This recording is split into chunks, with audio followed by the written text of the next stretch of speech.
everyone, welcome back to my channel that is lectures by doctor Shivi Bhasin. आज हम एक topic का कंटिन्यूशन लेकर आए हैं। मैंने कल स्ट्रक्चर ऑफ डीएनए बताया था। आज हम डीएनए के जो डिफरेंट फॉर्म्स होते हैं उनके बारे में डिस्कस करेंगे। ठीक है, अभी जब मैंने आपको डीएनए का स्ट्रक्चर बताया था तो बेसिक सब कुछ मैं आपको बता चुकी थी उसी में कि डीएनए जो होता है वो बेसिकली एक पॉलीन्यूक्लियोटाइड है, यानी न्यूक्लिक एसिड के पॉलीमराइजेशन से बनता है। अब न्यूक्लिक एसिड क्या होता है? जो बेसिकली न्यूक्लियोटाइड्स होते हैं वो क्या होते हैं? न्यूक्लियोटाइड जो होते हैं वो न्यूक्लियोसाइड प्लस फॉस्फेट ग्रुप को जोड़कर बनते हैं। और न्यूक्लियोसाइड क्या होता है? डीऑक्सीराइबोस शुगर डीएनए के केस में जब नाइट्रोजनस बेस यानी प्यूरिन्स और पिरिमिडीन से कंबाइन करती है तो न्यूक्लियोसाइड बनता है, और न्यूक्लियोसाइड में जब हम फॉस्फेट ग्रुप जोड़ दें तो न्यूक्लियोटाइड बनता है। और इन न्यूक्लियोटाइड्स को अगर पॉलीमराइज करके कर दें हम तो यह तो डीएनए बने, मतलब तो उससे डीएनए का फॉर्मेशन होता है। अभी आप बस इतना समझिए कि डीएनए जो है वो न्यूक्लियोटाइड के पॉलीमराइजेशन से बनता है, यानी कि ये एक पॉलीन्यूक्लियोटाइड है। ठीक है, अब जो डीएनए होता है उसका हमने पहले भी आपको बताया था जब मैं स्ट्रक्चर बता रही थी कि हमारी बॉडी में पाया जाने वाला फॉर्म जो है वो बी डीएनए है ना। अब बी डीएनए स्टैंडर्डली हमारी बॉडी में मिलता है, बट इसके अलावा 6 और फॉर्म्स हैं डीएनए के, हम एक एक करके उनको देखेंगे।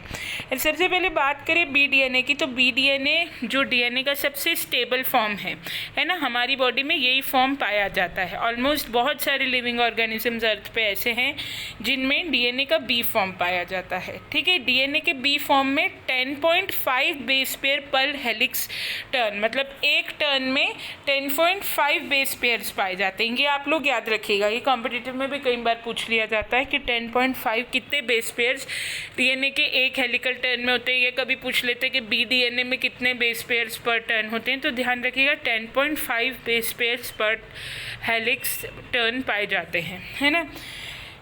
It is present in every cell, ये हर सेल में मिलता है at a very high relative humidity. जब रिलेटिव ह्यूमिडिटी हाई हो यानी 92% ह्यूमिडिटी मतलब समझते हैं ना, उमस, हिंदी में जिसको हम उमस बोलते हैं, 92% humidity and low concentration of ion, और लो कंसनट्रेशन ऑफ आयन पर ये जो है ये पाया जाता है। ठीक है, जो बेस पेयर्स होते हैं इसके वो perpendicular to the longitudinal axis of the helix, जितने भी बेस पेयर हैं इसके वो परपेंडिकुलर में होते हैं, हेलिक्स के लॉन्गिट्यूडनल एक्सिस से परपेंडिकुलर होते हैं। और जो बेस पेयर हैं इसके वो टिल्ट करते हैं 6.3 डिग्री से, मतलब जो झुकाव है इसका, जो टिल्ट है उस बेस पेयर्स का वो 6.3 डिग्री होता है। ठीक है, बी फॉर्म जो डीएनए का है वो मेटाबॉलिकली बहुत ही स्टेबल फॉर्म है, जैसा कि मैंने बताया कि बहुत सारे ऑर्गेनिजम्स में ये फॉर्म पाया जाता है, और ये बी फॉर्म कभी भी ए, सी और डी फॉर्म में कन्वर्ट हो सकता है depending on the sequence of nucleotide and concentration of axis salt. Sequence of nucleotide कैसी है और सॉल्ट का कंसंट्रेशन कैसा है उसके अकॉर्डिंग जो बी फॉर्म है वो ए, सी और डी में कन्वर्ट हो सकता है। Then dimensions of B form of DNA का जो बी फॉर्म है उसकी डायमेंशन 0.34 nm होती हैं, है ना। 3.4 nm पर टर्न का जो है इसका हेलिक्स का टर्न होता है, और 10 बेस पेयर्स पर टर्न ये कंटेन करता है ना। इसका जो डायमीटर होता है वो 2 nm का होता है। फिर जो पॉलीन्यूक्लियोटाइड स्ट्रैंड्स है इसके, 2 पॉलीन्यूक्लियोटाइड स्ट्रैंड्स सेंट्रल एक्सिस के अराउंड रन करते हैं। स्ट्रैंड्स जो है वो राइट हैंडेड हेलिक्स बनाते हैं, ये ध्यान रखिएगा। ये भी क्वेश्चन कई बार पूछा जाता है कि बी डीएनए कौन सा हैंडेड हेलिक्स होता है, तो राइट हैंडेड हेलिक्स होता है ना। स्ट्रैंड्स आर एंटी पैरेलल, ये जो स्ट्रैंड्स हैं ये एंटी पैरेलल होते हैं, यानी कि एक स्ट्रैंड जो है वो 5'3' डायरेक्शन में और दूसरा स्ट्रैंड 3'5' डायरेक्शन में। ये तो बेसिक डीएनए का टेम्परामेंट है कि दोनों जो स्ट्रैंड्स होंगे वो एंटी पैरेलल होंगे, प्लस जो 2 बेस पेयर्स होंगे वो एक दूसरे से हाइड्रोजन बॉन्ड से जुड़े होंगे। एडेनाइन थायमिन से डबल हाइड्रोजन बॉन्ड से पेयर करता है, और गुआनिन और साइटोसिन ट्रिपल हाइड्रोजन बॉन्ड से जुड़े होते हैं। ठीक है, अब ये इसमें आप डायग्राम यहाँ देख सकते हैं बी डीएनए का, है ना। ऐसा डायग्राम बना सकते हैं आप, बना नहीं है आपको बी डीएनए, डीएनए सबके डायग्राम। ठीक है। देन अगर हम ADNA की बात करें, मतलब ये जो टॉपिक है ये खैर थ्योरी के हिसाब से, डिस्क्रिप्टिव क्वेश्चन के हिसाब से, आपके MSc के हिसाब से तो इम्पोर्टेंट है ही, लेकिन जो लोग नेट स्लेट MPPSC इसकी तैयारी करेंगे तो उसके हिसाब से भी इसमें बहुत सारे ऑब्जेक्टिव क्वेश्चन जो है इसमें पूछे जाते हैं, है ना। अगर टाइम मिला, आप लोग का सिलेबस हो गया, तो कभी हम MCQs पर भी एक बना देंगे वीडियो, जिससे कि आपको आइडिया हो जाएगा कि कौन कौन से किस तरह के क्वेश्चन आते हैं। चलिए, अब ADNA जो है वो रोजलैंड फ्रैंकलिन ने डिस्कवर किया था। It is form from BDNA। BDNA से फॉर्मेशन होता है इसका जब BDNA को डिहाइड्रेट कर दिया जाए या उसे डिहाइड्रेटेड कंडीशन मिले, यानी कि BDNA में से को डिहाइड्रेट पानी की कमी में जब रखा जाए तो फिर वो ADNA में कन्वर्ट हो जाता है। ADNA भी BDNA की तरह ही राइट हैंडेड हेलिक्स है। जो हेलिक्स का डायमीटर है वो 26 एंगस्ट्रॉम है, और जो हाइट ऑफ अ टर्न की जो हाइट है या हेलिक्स की पिच जिसको बोलते हैं, टर्न जो घुमाव हो रहा है DNA में उसकी जो हाइट है वो 28.6 एंगस्ट्रॉम है। हेलिकल ट्विस्ट पर बेस पेयर है वो 31 डिग्री का, यानी कि जो टिल्ट बन रहा है, इसके घुमाव का जो टिल्ट बन रहा है वो 31 डिग्री का है। A form of DNA is found in 75% relative humidity. ऊपर मैंने बताया था B फॉर्म जो है वो 92% ह्यूमिडिटी पे बनता है, और जब पानी की कमी हो, ह्यूमिडिटी कम हो जाए, 75% ह्यूमिडिटी हो, तो A फॉर्म बनता है। और आयंस कौन कौन से होते हैं? सोडियम, पोटेशियम और सीजियम आयन की प्रेजेंस में, ठीक है। It contains 11 base pairs as compare to the 10 base pairs. अब BDNA जो होता है इसमें 10 या 10.5 मैक्सिमम बेस पेयर्स होते हैं, और ADNA जो होता है इसमें 11 बेस पेयर्स होते हैं, which tilt from the axis of helix by 20.2 degree, और जिनका जो टिल्ट होता है एक्सिस से वो 20.2 डिग्री का होता है। Due to the displacement the depth of major group increases. और डिस्प्लेसमेंट के कारण क्या होता है, जो मेजर ग्रुप होता है उसकी जो डेप्थ होती है वो इंक्रीज हो जाती है माइनर ग्रुप के कंपैरिजन में, है ना। Then the A form of DNA is metastable and quickly turns to D form. A form जो है वो मेटास्टेबल होता है और क्विकली वो काहे में बदल जाता है? D फॉर्म में। दी formation of glycosidic bond is an anti parallel form. यहाँ पर ग्लाइकोसिडिक बॉन्ड का फॉर्मेशन होता है ना। और ग्लाइकोसिडिक बॉन्ड जो है वो एंटी पैरेलली, मतलब पैरेलल वे में नहीं, एंटी पैरेलल वे में फॉर्म होते हैं, ठीक है। ये पॉइंट इतना इंपॉर्टेंट नहीं है, नहीं भी लिखेंगे तो भी चलेगा, ठीक है। बस आप तो इसका जो ये याद रखिएगा कि टिल्ट कितने % से होता है, बनता कब है, 75% ह्यूमिडिटी में बनता है। आयन कौन कौन सा चाहिए? राइट हैंडेड हेलिक्स है, और 11 बेस पेयर्स पर टर्न कंज्यूम करता है ना। ये सब बातें इंपॉर्टेंट है। Then ZDNA, rich and his co-workers they discovered ZDNA in 1979, है ना, by artificially synthesising CG3 molecules in the form of crystals.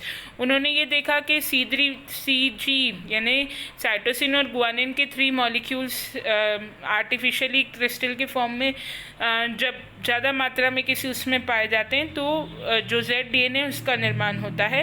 इसमें एक बात जो याद रखने वाली है कि लेफ्ट हैंडेड होता है। अभी तक हमने जो भी देखे थे वो राइट हैंडेड थे DNA, है ना। And zigzag sugar phosphate backbone running in anti parallel direction. वो तो सभी में शुगर फॉस्फेट बैकबोन होती है और एंटी पैरेलल स्ट्रैंड्स होते हैं DNA के, तो ये तो कॉमन बात है। Therefore the DNA has been termed as ZDNA, है ना। zigzag होते हैं इसमें, बस ये याद रखने वाली बात है। zigzag यानी कि ऐसे क्रिस क्रॉस फॉर्मेशन में शुगर फॉस्फेट बैकबोन होती है, इसलिए इसको ZDNA बोलते हैं। It has been found in a large number of living organism including mammal. ये जो ZDNA है ये बहुत सारे लिविंग ऑर्गेनिजम्स में पाया जाता है, मैमल्स में पाया जाता है, प्रोटोजुअन्स में पाया जाता है, और बहुत सारी प्लांट स्पीशीज में भी ये पाया जाता है। ZDNA is a radically different duplex structure. ये रेडिकली अलग डिफरेंट डुप्लेक्स स्ट्रक्चर है with the 2 strand coiling in the left handed helix and a pronounced zigzag pattern in a phosphodiester backbone. इसको थोड़ा सा अलग हम इसलिए मानेंगे, इसका जो डुप्लेक्स स्ट्रक्चर होता है, हम सब जानते हैं कि DNA डबल हेलिक्स है, लेकिन जो इसका डुप्लेक्स स्ट्रक्चर होता है, इसका जो हेलिक्स है वो लेफ्ट हैंडेड होता है। इस कारण से ये एक जिगजैग समझते हो, ऐसा आड़ा तिरछा सा एक रूप ले लेता है, इसी के कारण इसे ZDNA बोलते हैं। और इसका जो फॉस्फोडाइस्टर बैकबोन होता है ना, जो DNA का फॉस्फोडाइस्टर बैकबोन ही बोलते हैं, फॉस्फोडाइस्टर बॉन्ड से बना होता है वो बैकबोन, वो भी ऐसा जिगजैग डीएनए आड़ा तिरछा ऐसा जिगजैग हो जाता है, इसलिए इसका स्ट्रक्चर जो है वो बाकी दोनों डीएनए से थोड़ा अलग होता है और इसका जो हेलिक्स है वो भी लेफ्ट हैंडेड हेलिक्स हो जाता है ना, जिगजैग स्ट्रक्चर हो जाता है इसका। ठीक है, then Z DNA can form when DNA is an alternating purine pyrimidine sequence such as CG and indeed CG and G nucleotides are in different configuration leading to the zigzag pattern। अच्छा, इसमें जो Z DNA can form तब form होता है when DNA is an alternating purine pyrimidine sequence. जब DNA की जो sequence है वो ऐसी आए कि जी फिर सी फिर जी फिर सी, तो इसलिए जो इसका पैटर्न होता है वो जिगजैग हो जाता है। जब बेस पेयर्स की सीक्वेंस ऐसी जी सी आएगी तो जी सी न्यूक्लियोटाइड्स अलग अलग कॉन्फ़िगरेशन में एक के बाद एक, जैसे जी सी ऐसी सीक्वेंस आएगी तो उससे डीएनए एक जिगजैग पैटर्न ले लेगा। तो जब इस प्रकार की सीक्वेंस आती है तब डीएनए एक जिगजैग पैटर्न ले लेता है और जेड डीएनए का निर्माण होता है। The big difference is at G nucleotide पे डिफरेंस होता है। It has a sugar in the C3' endo conformation like A form nucleic acid and in contrast to B form DNA. इसका जो sugar होता है वो C3 कार्बन पे होता है, जैसा जो A डीएनए है उसमें भी C3 कार्बन पर होता है, लेकिन B डीएनए में शुगर जो है वो C3 कार्बन पर नहीं होता। And guanine base is at syn conformation, और ठीक इसके सिन कन्फर्मेशन पे गुआनाइन बेस होता है। ठीक है ना, तो बस आप तो इतना याद रखिएगा कि इसका जो शुगर है वो C3 एंडो कन्फर्मेशन पर होता है, जैसा कि A डीएनए में होता है ना, और ये B डीएनए के कंट्रास्ट है। शुगर इसमें C3 एंडो कन्फर्मेशन पे होता है और सिन कन्फर्मेशन में गुआनाइन बेस होता है। This places guanine back over the sugar ring, और इस तरीके की पोजीशन में होने के कारण क्या हो जाता है कि शुगर की रिंग के ठीक बैक में, शुगर की रिंग के ठीक पीछे गुआनिन आ जाता है। ठीक है, और ये एक यूजुअल कन्फर्मेशन नहीं है, ये एक अपोजिट, नॉर्मली डीएनए में ऐसा नहीं होता है, गुआनिन शुगर रिंग के बैक पे नहीं आता है, लेकिन जेड डीएनए के केस में क्या होता है कि शुगर ग्रुप जो है वो C3 एंडो कन्फर्मेशन में लगा होता है, जिसके कारण कि गुआनिन जो है वो खसक के ठीक शुगर रिंग के पीछे आ जाता है, which is in contrast to A and B form of nucleic acid, जो कि बिल्कुल भी A और B फॉर्म ऑफ डीएनए के जैसा नहीं है, उससे ठीक उल्टा है, क्योंकि यहाँ शुगर रिंग के कारण जो गुआनाइन बेस है वो ठीक उसके पीछे आ रहा है, शुगर रिंग के पीछे आ रहा है। ठीक है, देन इट कैन, वो ऐसा पोजीशन गुआनाइन बॉन्ड इसलिए ले लेता है क्योंकि उसको कॉम्प्लीमेंट्री साइटोसिन से पेयर करने के लिए हाइड्रोजन बॉन्ड बनाने में आसानी हो जाती है। जिगजैग कन्फर्मेशन के कारण शुगर जो है वो 3' कन्फर्मेशन पर आ जाता है शुगर रिंग, और उसके ठीक पीछे गुआनिन आ जाता है। पीछे इसलिए आ जाता है ताकि उसको हाइड्रोजन बॉन्ड फॉर्मेशन करने में आसानी हो। ठीक है, तो इससे क्या होगा कि इसका स्ट्रक्चर जो जेड डीएनए का है वो जिगजैग शेप भी ले लेगा और A और B डीएनए से अलग भी हो जाएगा। Duplex in the Z DNA has to accommodate the distortion of the G nucleotide, and the cytosine in the adjacent nucleoside of Z DNA is in normal C2 anti conformation। जो duplex होता है Z DNA का, वो इस जो guanine के पीछे जाने से उसको टेंशन हुई है, इस डिस्टॉर्शन को वो स्टेबल कर लेता है, मतलब अपने आप को इस कंडीशन में वो सेटल कर लेता है, एडजस्ट कर लेता है, और जो साइटोसिन है वो यहाँ C2 एंडो एंटी कन्फर्मेशन पे होता है। साइटोसिन भी खिसक जाता है ताकि साइटोसिन गुआनिन से पेयर कर पाए, और जो टॉर्शन क्रिएट हुआ है डीएनए में उससे ये डीएनए अपने आप को जेड डीएनए स्टेबलाइज कर लेता है। इसके भी एंटी पैरेलल स्ट्रैंड्स है।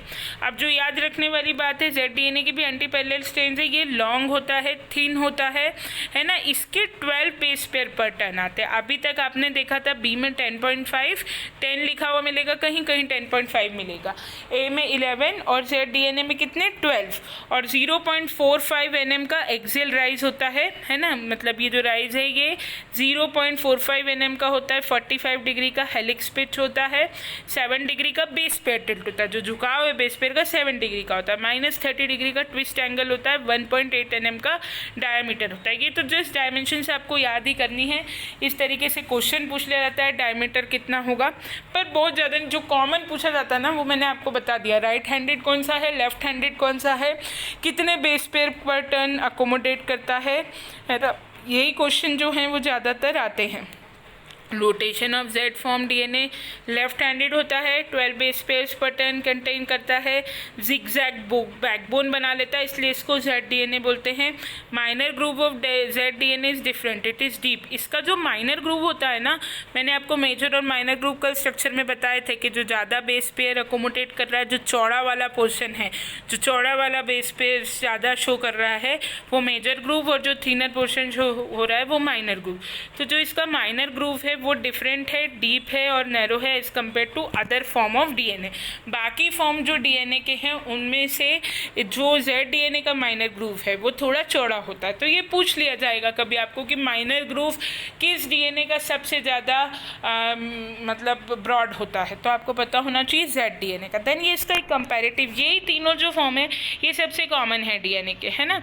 ये राइट हैंडेड है ए और बी, और लेफ्ट जो जेड डीएनए है वो लेफ्ट हैंडेड है। बेस पेयर कौन कितने कंटेन करता है, ये जो पांचों पॉइंट मैंने लिखे हैं ना, ये आपको कॉम्पिटिटिव के इम्पॉर्टेंट है कॉम्पिटिटिव के हिसाब से। हेलिक्स का टर्न आपको पता होना चाहिए, राइट है, जैसे ए डीएनए राइट हैंडेड, बी भी राइट हैंडेड और जेड डीएनए जो है वो लेफ्ट हैंडेड होता है। देन बेस पेयर्स पर टर्न आपको पता होना चाहिए 11, 10.5 और 12। एंड देन आपको हेलिकल डायमीटर भी पता होना चाहिए कि हेलिक्स का जो डायमीटर है 2.6, 2 और 1.8। हेलिकल लेंथ पता होनी चाहिए 2.6, 3.4 और 3.7। शेप जो है सबसे ब्रॉड है ए डीएनए, फिर इंटरमीडिएट बी डीएनए और जेड डीएनए सबसे नैरो है। ए डीएनए वाइड है और डीप है, बी डीएनए जो है वो नैरो और डीप है, और जेड डीएनए जो है वो फ्लैट है। ये भी पूछा जा सकता है फ्लैट शेप वाला किसका मेजर ग्रूव है। और माइनर ग्रूव जो ए डीएनए उसका नैरो और शैलो है ना, सकड़ा है।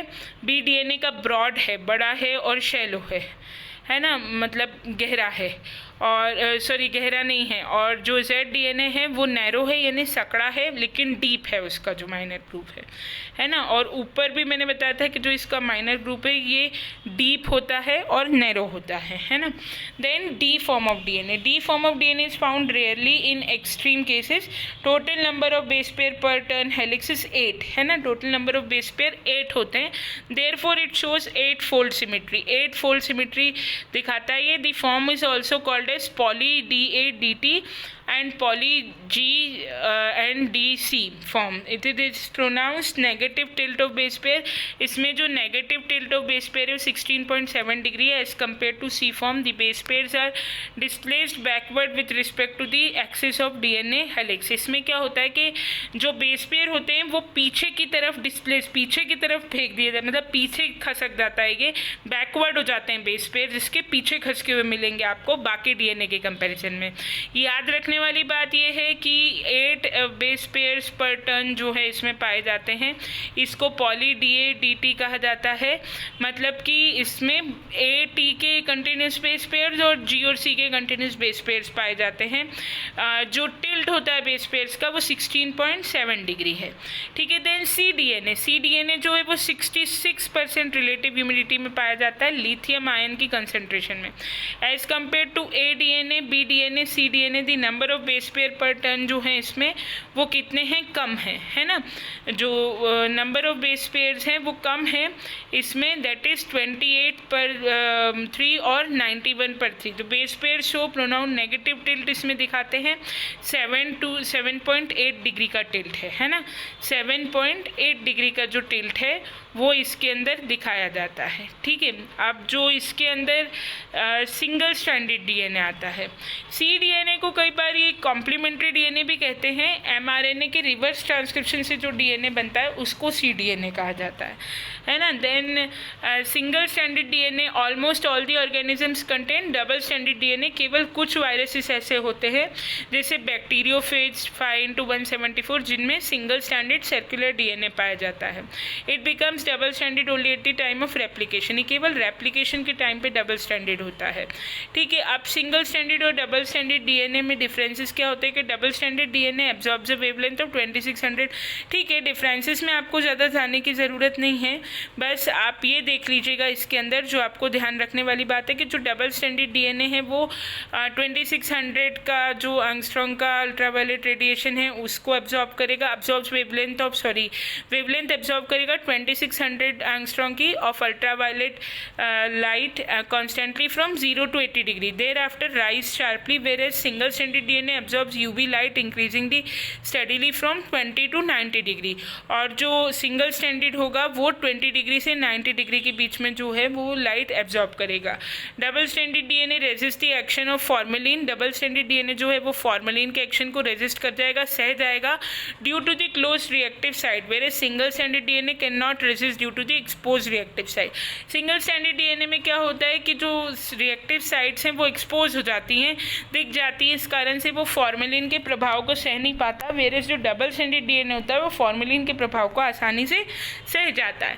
Then base pair composition in single standard DNA, उसमें हमेशा adenine will be equal to thymine and guanine will be equal to cytosine. ये चार्ज-गफ रूल हमने पढ़ा था, number of purine is also always equal to number of pyrimidine, है ना। Adenine जितना है उतना ही थायमिन और ग्वानिन जितना है उतना ही साइटोसिन। लेकिन सिंगल स्टैंडर्ड DNA में जो कॉम्पोजिशन है it is in the proportion of 1:1, 3:3, 0.98 और 0.75। ये जो कॉम्पोजिशन है इसका वेरिएशन होता है सिंगल स्टैंडर्ड DNA में, ठीक है। ज़्यादातर ऑर्गेनिजम्स में तो डबल स्टैंडर्ड ही DNA पाया जाता है, इसलिए ये इतनी ज़्यादा ध्यान देने वाली बात नहीं है। आप तो चार्ज-गफ रूल को याद रखिए कि जो डबल स्टैंडर्ड DNA होता है उसमें चार्ज-गफ रूल फॉलो होता है, सिंगल स्टैंडर्ड में फॉलो नहीं होता।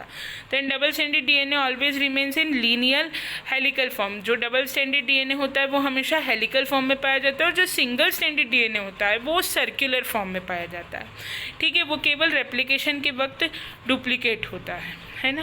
देन आता है सर्कुलर या सुपर हेलिकल DNA। जो भी प्रोकैरियोट्स होते हैं या बैक्टीरिया वगैरह होते हैं, कुछ वायरसेस, उनमें जो DNA होता है वो सर्कुलर फॉर्म में पाया जाता है, ऐसा सर्कुलर हो जाता है, सील हो जाते हैं उसके एंड्स, तो इस तरीके का DNA जो है वो सर्कुलर DNA कहलाता है, ठीक है। Covalently close circles are twisted into the super helix and super coil is associated with the basic protein but not with histone found complex in all.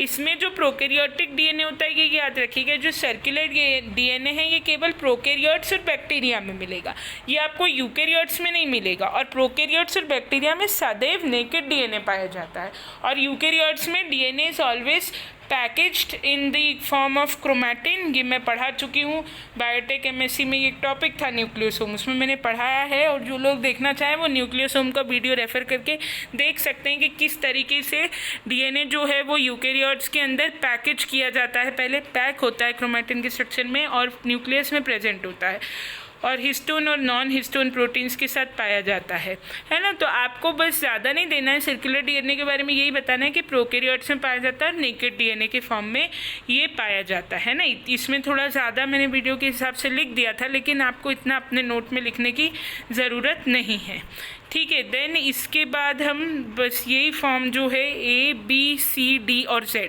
ये आप थोड़ा सा इसे छोटा कर लीजिएगा, किसको, सर्कुलर DNA को, इतना ज़्यादा आपको देने की ज़रूरत नहीं है। ये कंपैरेटिव टेबल आपके समझने के लिए इसमें सबका दिया हुआ है, A, B, C, D और Z, इस पूरे को आप अच्छे से देख सकते हैं।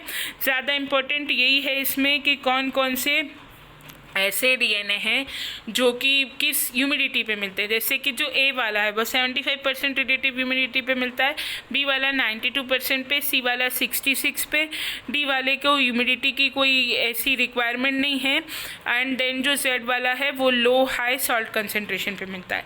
कितने कितने बेस पेयर्स जो हैं वो पर टर्न होते हैं ये आप ध्यान रखिएगा, D में 8, C में 9.33, Z में 12, B में 10 और A में 11। रोटेशन पर बेस पेयर ये याद रख सकते हैं कि पर बेस पेयर कितना घुमाव है उस टिल्ट का, कितनी रोटेशन है, इसकी वैल्यूज आप देख सकते हैं।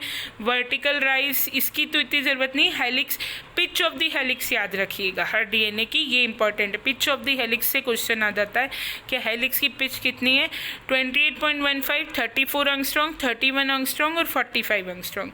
Tilt of base pair of sugar packaging ये भी पूछा जाता है, 20.2, 6.3, 7.8, 16.7 और 7। ये 3-4 पॉइंट इंपॉर्टेंट है, ये ऑब्जेक्टिव में पूछ लिए जाते हैं। ये टेबल अगर आप अपने नोट में भी बनाएंगे तो ये बहुत अच्छा रहेगा, बना सके तो अच्छी बात है, नहीं बना सके तो कोई बात नहीं।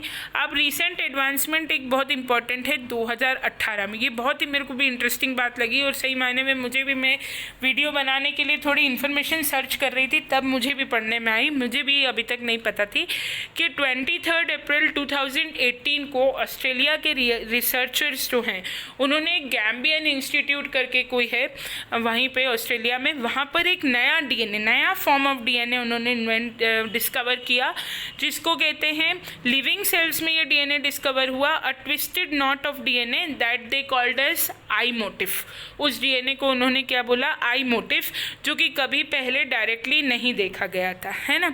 और ये नेचर जो मैंने पहले भी बताया, नेचर सबसे बड़ा जर्नल है। अच्छा, एक बात मैं और आप लोगों को बताना चाह रही थी कि मैं जितनी भी रीसेंट इन्फॉर्मेशन दे रही हूँ, अगर मैं साइंटिस्ट के नाम से देती हूँ तो आपने देखा होगा कि साइंटिस्ट का नाम लिखने के बाद मैंने एक बहुत जगह एक वर्ड लगाया है et.al, है ना, et.al, एटेल जिसको बोलते हैं। तो एक छोटे से होमवर्क है आप लोगों के लिए, मुझे ज़रूर बताइएगा कि एटेल क्यों लगाया है, इसका क्या सिग्निफिकेंस है। अगर नहीं बता पाएँ ट्राई तो करिएगा ढूंढने का, अगर नहीं बता पाएँ तो मुझसे नेक्स्ट क्लास में पूछिएगा, ये आप ही लोग पूछेंगे तब मैं बताऊंगी कि एटेल क्यों लगाया जाता है, ठीक है। ये आप पता करने की कोशिश करिए। देन एक और फाइंडिंग है कि with a finding published online 21st July 2011 issue of journal Science, researchers from UNC School of Medicine have discovered the 18th and 7th and 8th base pair of DNA in the last two bases called 5-formyl cytosine and 5-carboxyl cytosine are actually version of cytosine। हाँ, ये भी एक discovery भी मैंने पढ़ी थी इसी दौरान कि 21 जुलाई 2011 को क्या उन्होंने ये भी डिस्कवर करा कि जो जनरली बेस पेयर्स होते हैं डीएनए के, उसमें कभी कभी जो है 2 बेस पेयर्स, मतलब कभी कभी बेस पेयर्स मॉडिफाई हो जाते हैं और उससे नए बेस पेयर्स जो हैं वो जन्म ले लेते हैं, जैसे कि साइटोसिन और ये साइटोसिन का जो मॉडिफिकेशन है उसके कारण 5-formyl साइटोसिन और कार्बोक्साइल साइटोसिन का जन्म हुआ। They are molecular entities thought to play an important role in DNA methylation and stem cell reprogramming. Stem cell की जो रीप्रोग्रामिंग होती है, अब स्टेम सेल क्या होता है, उसकी रीप्रोग्रामिंग की तो हम बाद में देखेंगे, आप तो सिर्फ इतना याद रखिएगा कि मॉडिफाइड बेस पेयर्स जो हैं वो ढूंढे गए साइंटिस्ट द्वारा, जो कि डीएनए मिथाइलेशन और स्टेम सेल रिसर्च में, स्टेम सेल की प्रोग्रामिंग में इम्पॉर्टेंट रोल जो है प्ले करते हुए देखे गए, है ना। और ये जो मिथाइलेटेड बेस पेयर्स हैं ये these does the discovery could advance stem cell research, और ये स्टेम सेल रिसर्च को एडवांस भी कर सकते हैं, ठीक है। तो इसमें एक आई मोटिव वाला पॉइंट इम्पॉर्टेंट है, ठीक है। अब आई होप आप, आज का टॉपिक यहीं पे एंड होता है। आई होप आपको समझ में आया होगा, थोड़ा सा लंबा भी हो गया वीडियो, लेकिन ये इन्फॉर्मेशन थोड़ी इम्पॉर्टेंट है। हम ज़्यादातर ए, बी और जेड डीएनए पढ़ते हैं, पर आपको बाकी के डीएनएस के बारे में भी एक एलिमेंट्री आइडिया होना चाहिए। आई होप आपको टॉपिक समझ में आया होगा। अगर कोई भी डाउट है तो आप प्लीज़ फीडबैक दें अपना, है ना। Thank you very much.